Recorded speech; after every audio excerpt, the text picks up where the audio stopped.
호르무즈 해협이 완전히 멈췄습니다. 그런데 유독 한나라 배만 아무 일 없다는 듯 빠져나가고 있어요. 바로 중국입니다. 조건이 하나 있습니다. 이안화로 결제된 원유만 가능했죠. 달러로 산 기름은 절대 못 지나갑니다. 이란은 위안화를 내세웠고 중국한테는 어떤 영향이 있는지 지금부터 낱낱이 파헤쳐 보겠습니다. 지난 52년 동안 전 세계 석유 거래는 예외 없이 달러로 거래됐어요. 반세기가 넘는 시간 동안 단 한 번도 깨지지 않은 절대 규칙입니다. 이 규칙 덕분에 전 세계 모든 나라가 기름을 사려면 달러부터 구해야 했고, 그게 미국을 초강 대국으로 만든 핵심 엔진이었거든요. 근데 이란이 그 규칙을 정면으로 깨버린 겁니다. 그것도 군남과 기회를 앞세워서요. 근데 이 판에서 가장 웃고 있어야 할 나라가 중국이거든요. 다른 나라 배는 전부 막혀 있는데 중국 배만 기름을 싣고 유유히 빠져나오고 있으니까요. 겉으로 보면 완벽한 승자죠.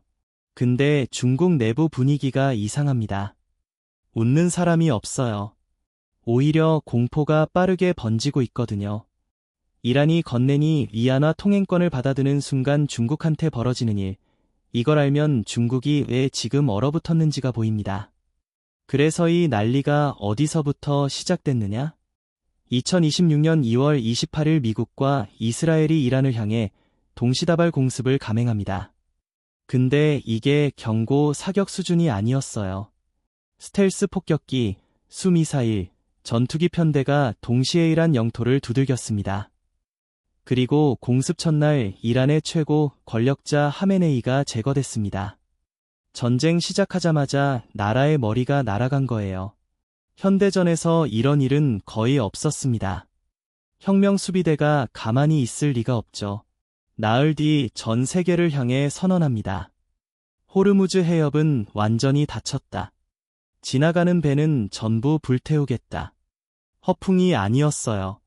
실제로 해협에서 최소 16척이 미사일에 맞았고 사망자까지 나왔습니다. 바다 곳곳에 기회가 깔렸거든요. 하루 여척이 분주하게 오가던 세계 최대 원유 수송로가 며칠 만에 지구에서 가장 위험한 바다로 바뀌어버린 겁니다. 그리고 이 바다 한가운데 우리나라 배척과 선원 186명도 갇혀 있습니다. 앞으로 가면 미사일 옆으로 빠지면 기로에, 엔진 켜는 순간 열과 소리가 나면 곧 표적이 됩니다. 그냥 바다 위에 멈춰서 숨 죽이고 있는 거예요. 구출도 쉽지 않습니다. 섣불리 군함을 보내면 그 자체가 군사적 도발로 읽힐 수 있거든요. 186명의 가족들은 지금 이 순간에도 연락을 기다리고 있어요. 전화가 안 터지는 바다 한가운데서요. 갇힌 배 안 상황은 상상보다 훨씬 심각합니다. 이란이 강력한 전파 교란을 걸어버렸거든요. GPS가 완전히 먹통이에요. 바다 한가운데서 내 배가 어디 있는지조차 모르는 겁니다. 선원들이 지금 어떻게 버티고 있는지 들어보면요. 밧줄에 추를 매달아서 수심을 직접 재고 있습니다. 20일 첨단 선박 위에서 수백 년 전 방식으로 위치를 짐작하고 있는 거예요. 근데 진짜 문제는 물입니다. 바닷물을 민물로 바꾸는 조숙기라는 장치가 있는데 이걸 돌리려면 엔진을 켜야 해요. 엔진을 켜면 열이 나고 소리가 납니다. 그 순간 미사일 표적이 되는 거예요. 물을 만들면 죽고 안 만들면 말라 죽습니다. 선택지가 없어요.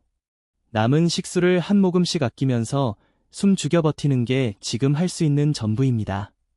이 충격파는 바다 밖으로도 곧바로 퍼졌어요. 국제휴가가 배럴당 65달러에서 단 18일 만에 103달러까지 뛰었거든요. 40% 폭등입니다. 리터당으로 환산하면 주유소 기름값이 200원 넘게 오른 거예요. 출퇴근 자가용만 해도 한 달 기름값이 10만 원 이상 늘어나는 건데 월급은 그대로입니다. 자영업자 배달 오토바이, 화물차 기사, 농기 돌리는 농가까지 전부 직격탄이에요. 29년 만에 석유 최고 가격제가 발동됐고 1979년 오일 쇼크 때나 꺼냈던 차량 오브제 카드까지 다시 나왔습니다. 항공사들은 연료비를 못 버텨서 노선을 잘라내기 시작했고 물류비가 치솟면서 공장에 원자재가 안 들어옵니다. 바다 하나 막혔을 뿐인데 전 세계 공급망이 도미노처럼 멈춰서고 있는 겁니다. 그런데 이 죽음의 바다에서 이상한 장면이 포착됩니다. 모든 배가 멈춰서니 해역을 유독 아무 일 없다는 듯 유유히 통과하는 배들이 있었거든요. 공통점이 딱 하나 있었습니다. 배 꼭대기에 중국의 붉은 깃발 오성운기가 퍼리고 있었다는 겁니다. 봉쇄 10일차인 3월 12일 새벽 중국 소속 3만 3천 톤급 운반선 한 척이 어둠을 틈타 호르무즈 해협을 빠져나가는 장면이 최초로 확인됐습니다. 같은 날 중국 기업이 운영하는 벌크선 3척도 아무런 제재 없이 줄줄이 해협을 빠져나갔어요. 영국 해상무역기구의 공식 통계를 보면 상황이 더 선명해집니다. 하루 신척이 지나가던 일반 유조선 통과량이 완전히 0으로 떨어졌어요. 비중국 선박의 바닷길이 완벽하게 차단된 거예요. 중국 배만 살아남는다. 이 사실이 퍼지는 데는 오래 걸리지 않았습니다. 그리고 살아남으려는 인간의 본능은 거침이 없습니다. 다른 나라 선박들이 뭘 하기 시작했느냐? 자기 배를 중국 배로 위장하기 시작했어요. 죽음 앞에서 국적을 바꾼 겁니다. 대표적인 사례가 아이언 메이드노입니다. 이 배는 호르무즈 해협에 진입하기 직전 선박자동 식별 장치에 등록된 소유자 정보를 재빠르게 중국인 선주로 바꿔버렸습니다. 서류상 국적을 세탁한 거예요. 로이터 통신이 직접 확인해서 보도했습니다.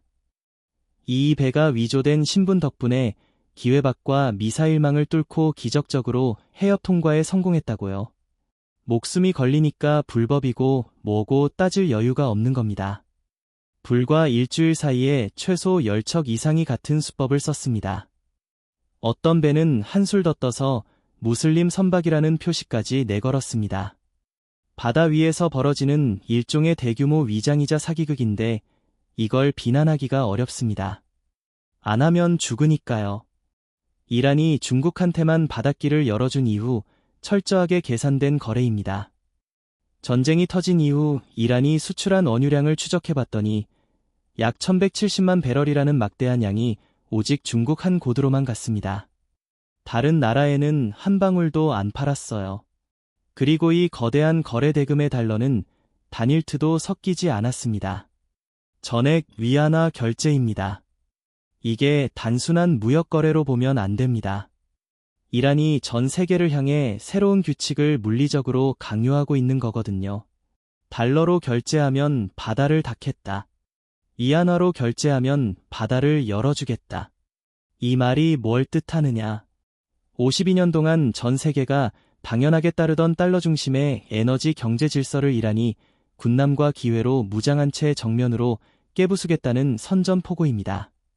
과거에도 이런 시도가 있긴 했어요. 다른 통화로 석유를 팔겠다고 선언한 나라들이 있었죠. 하지만 전부 말로만 끝났습니다. 이란은 다릅니다. 선언이 아니라 실행하고 있거든요. 이란이 이 도발이 왜 이렇게 무거운지 이걸 이해하려면 52년 전으로 돌아가야 합니다. 1974년 세계가 한 번 뒤집어진 적이 있어요. 1차 오일 쇼크입니다. 석유 가격이 4배로 뛰었거든요. 하루아침에 기름값이 4배가 되면 벌어지는 일은 간단합니다. 공장이 멈추고 물가가 치솟고 선진국 경제가 도미노처럼 무너졌습니다. 전 세계가 패닉에 빠진 거예요. 이때 미국의 국무장관 헨리 키신저가 움직입니다. 비행기를 타고 사우디아라비아로 직접 날아갔어요. 그리고 역사를 바꿀 장에 협정을 맺습니다. 내용은 간단했어요. 사우디가 원유를 팔 때 오직 달러로만 받는다. 대신 미국은 사우디 왕가의 안보를 철통같이 보장하고 최신 무기를 우선 제공한다. 이게 바로 페트로 달러 협정입니다. 이 한 장의 약속이 세계 경제를 완전히 뒤바꿔 놓았어요. 사우디가 달러만 받으니까 석유가 필요한 모든 나라가 달러를 먼저 구해야 했거든요. 공장을 돌리려면 기름이 필요하고 기름을 사려면 달러가 필요하니까 전 세계 중앙은행 금고에 달러가 쌓이기 시작한 겁니다. 달러가 단순한 미국 화폐가 아니라 지구의 기축통화가 된 핵심 이유가 바로 이거예요. 이 시스템이 52년 동안 단 한 번도 깨지지 않았습니다. 사우디뿐만 아니라 오펙 전체 전 세계 원유 거래에 적용됐거든요. 그런데 이란이 지금이 51년짜리 철옹성의 미사일을 쏘고 있는 겁니다. 이 철옹성에 도전한 나라가 과거에도 있었습니다. 이라크의 사담 후세인이에요. 2000년 후세인이 선언합니다. 앞으로 이라크 원유는 달러가 아니라 유로화로 받겠다. 전 세계가 긴장했죠. 결과는 참혹했습니다.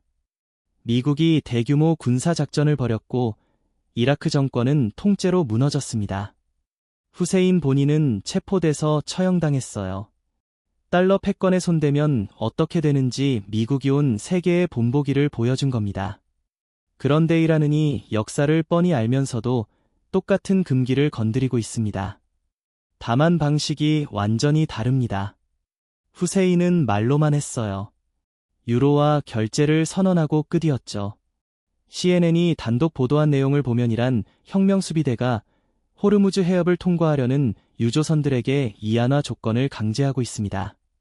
자, 군남이 앞을 막아서고 미사일이 조준하고 있는 상태에서 원유 거래를 위안화로 하지 않으면 통과시키지 않겠다는 거예요. 이란고의 관리가 밝힌 바에 따르면 이란이 이안화 조건을 공식 통과 정책으로 굳이는 걸 검토하고 있습니다. 이게 확정되는 순간 52년 페트로 달러 체제의 정면으로 금이 가는 겁니다. 여기까지 들으시면 이렇게 생각하실 겁니다. 미국이 바다를 열어주면 모든 게 해결되는 거 아니냐고요.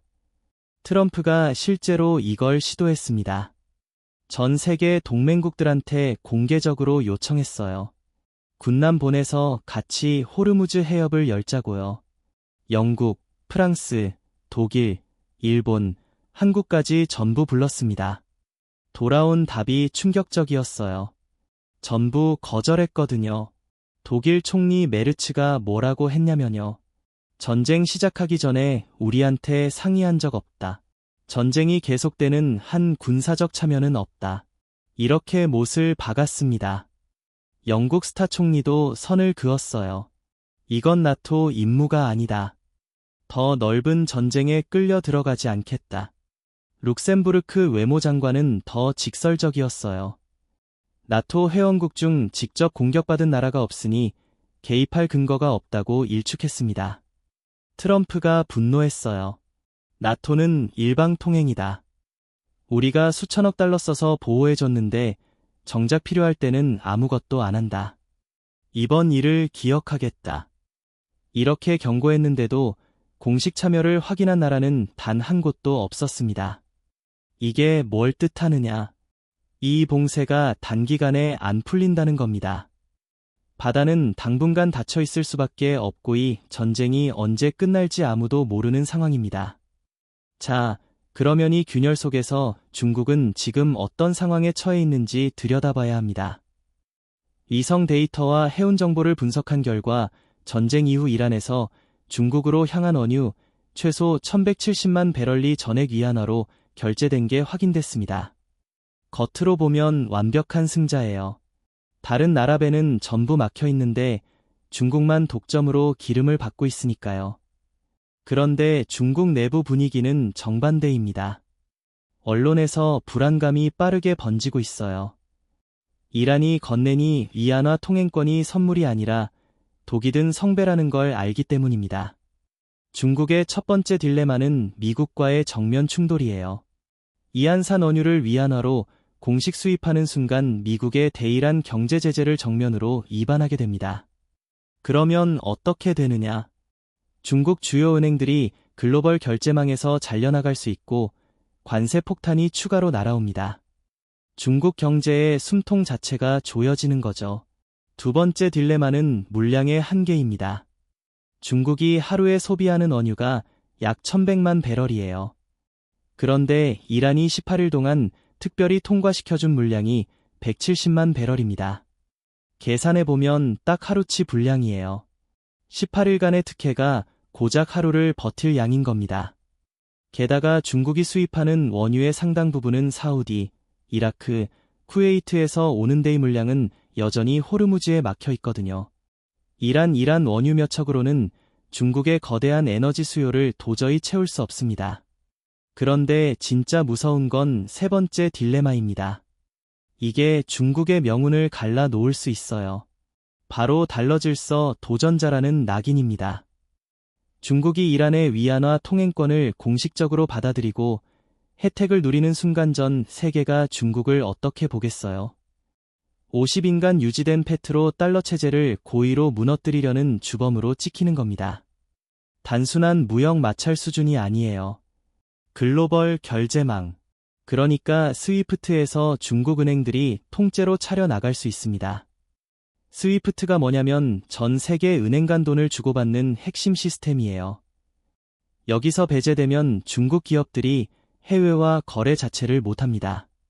수출도 수입도 해외 투자도 전부 막히는 거예요. 국가 경제의 척추가 부러지는 겁니다. 실제로 러시아가 2022년 우크라이나 침공 이후의 제재를 당했거든요. 러시아 경제가 얼마나 흔들렸는지는 다들 보셨을 겁니다.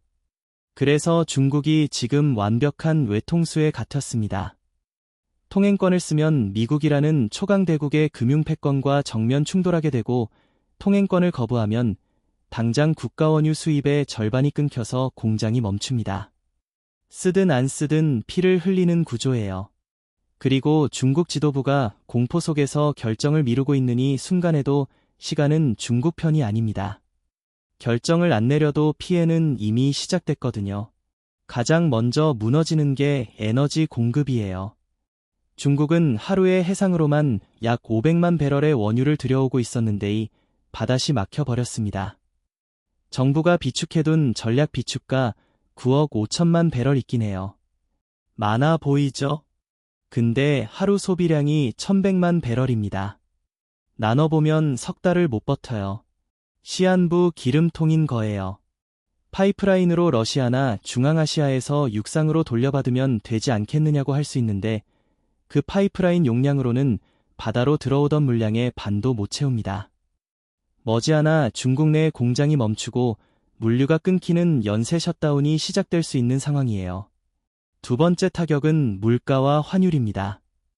원유 수입 가격이 배럴당 103달러로 치솟으면서 운송비, 난방비, 원자재 값이 동시에 뛰고 있거든요. 중국 경제가 원래 어떤 상태였는지 생각해보면 더 심각합니다. 경기는 바닥인데 물가만 치솟는 경제학에서 가장 최악이라고 부르는 스태그플레이션이 시작된 겁니다. 여기에 미국 금융 제재 공포까지 겹쳤어요. 글로벌 자본이 이안화를 벌이고 빠져나가기 시작한 겁니다. 외국인 투자자들이 중국 주식과 채권을 팔아치우고 달러로 갈아타고 있어요. 달러를 대체하겠다더나가 오히려 폭락 위기에 몰린 완전히 뒤집어진 그림입니다. 세 번째 위기는 중국 부동산입니다. 헝다 비구이안이 연쇄로 부도나면서 400조 원 규모의 부동산 시장이 신뢰를 완전히 잃은 상태였거든요. 간신히 숨만 붙어 있었는데 거기에 유가 폭등이라는 날벼락이 떨어진 겁니다. 기름값이 오르면 철근값과 시멘트 값이 오릅니다. 건설 원가가 통째로 뛰는 거예요. 원가가 오르면 금리 부담이 커지고 금리 부담이 커지면 집을 사려던 사람들이 발을 뺍니다. 이미 얼어붙은 소비 심리가 더 깊은 빙하 속으로 들어가는 거죠. 네 번째 위기는 숫자로 환산할 수 없는 피해입니다. 중국산 무기에 대한 글로벌 신뢰가 완전히 바닥을 찍었거든요. 이번이란 이스라엘 전면전에서 일한 영공을 지키기 위해 투입된 중국산 반공 시스템 미사일 요격 성공률이 사실상 0%였습니다. 한 발도 못 막았어요. 중국 무기의 최대 셀링 포인트가 뭐였냐면 서방 무기 절반 가격이라는 가성비였거든요. 그 가성비를 믿고 중동, 아프리카 국가들이 대량 계약을 맺었는데 실전에서 0%가 나와 버린 겁니다. 싼 게 비지떡이었다는 걸 전 세계가 실시간으로 목격한 거예요. 수주 원대 수출 계약이 줄줄이 취소되고 있습니다. 에너지 고갈, 물가 폭등, 부동산 도미노, 방산 신뢰 추락내 군대에서 동시에 피가 흐르고 있는데 중국 지도부는 지혈할 손이 모자합니다. 시간이 갈수록 멍드는 쪽은 중국인데 정작 이 전쟁은 끝날 기미가 없습니다. 3월 17일 이란의 최고 안보 책임자 라리자니가 공습으로 폭사했고 새로 권력을 잡은 최고 지도자 무즈타바는 모든 화해 제안을 거어차고 오직 적의 완전한 패배만을 외치고 있습니다. 브레이크가 없습니다. 멀라 전쟁 얘기 같지만 석유 최고 가격제와 차량 오부제는 내일 당장 우리 지갑을 터는 현실입니다. 달러권에 미국 그걸 깨부수려는 이란. 그 사이에서 독배를 든 중국. 이 3파전이 세계 경제 명운을 결정짓게 될 겁니다. 오직 중국 배만 빠져나가고 있는 이 장면. 여러분은 이제 어떻게 읽히시나요? 특혜일까요? 아니면 중국을 끌어들이기 위한 미끼일까요? 댓글로 여러분 생각 남겨주세요. 국제 정세는 결국 흐름을 먼저 읽는 사람이 살아남는 게임이거든요. 오늘 영상 도움됐다 싶으면 좋아요 한번 시원하게 눌러주시고요. 경제나 국제 이슈 관련해서 궁금한 거 있으면 댓글로 남겨주세요. 제가 또 밤새고 파헤쳐서 다음 영상으로 가져올게요. 구독이랑 알림 설정 꼭 해두시고 다음 영상에서 또 뵙겠습니다.